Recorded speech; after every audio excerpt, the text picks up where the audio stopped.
And while the US president has urged Israel to respect the rules of war, his Secretary of State said this. I'm here quite simply with one message, and that is the United States stands with Israel today, tomorrow, every day. A message his Republican rivals agree on. We're in a religious war here. I am with Israel. Do whatever the hell you have to do to defend yourself. Level the place. And I'll say this to Prime Minister Netanyahu, finish them. Finish them. Palestinians say the world has double standards when it comes to upholding international law, which protects civilians. Samar Bijabi, Al Jazeera. Sultan Barakat joins us once again, and I just first of all wanted to get your reaction to some of the world leaders there speaking out about what is happening in Gaza. What stood out for you there?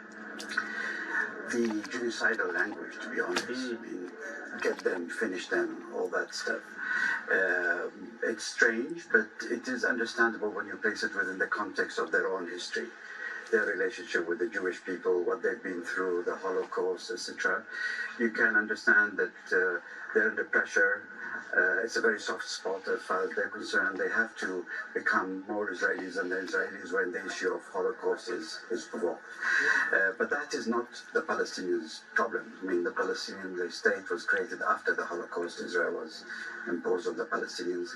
And it is very important for those leaders to remember that the Palestinians in Gaza in particular, almost 75% of them are refugees from towns and villages that the Israelis have first occupied in 48 and then in 67. So they're already under international protection, have been for 75 years in that place, fed and sheltered by the United Nations, paid for by those same states to try and keep the Palestinians under the lid.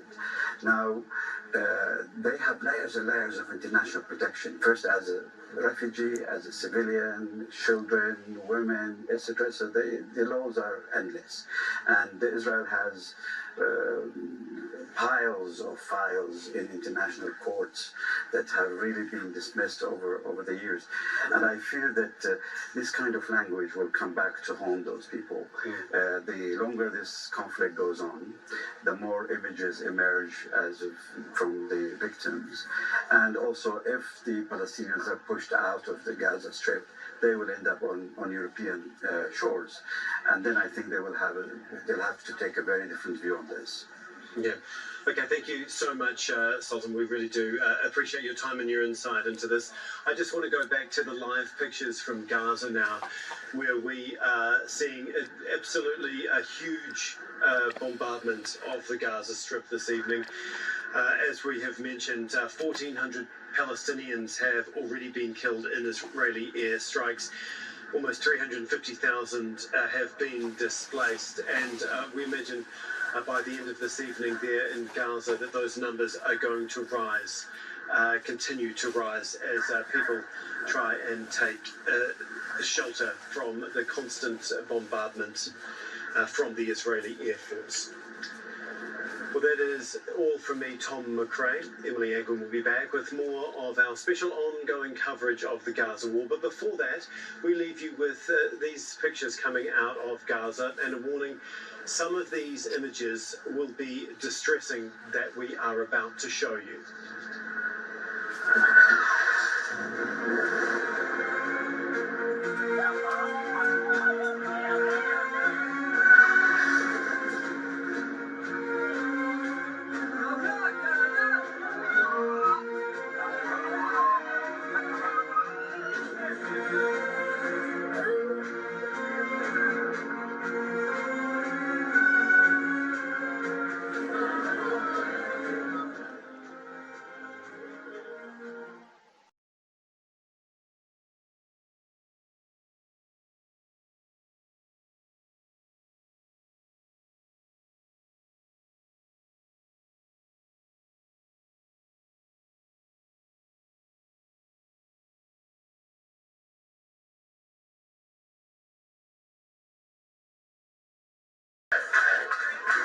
And while the US president has urged Israel to respect the rules of war, his Secretary of State said this.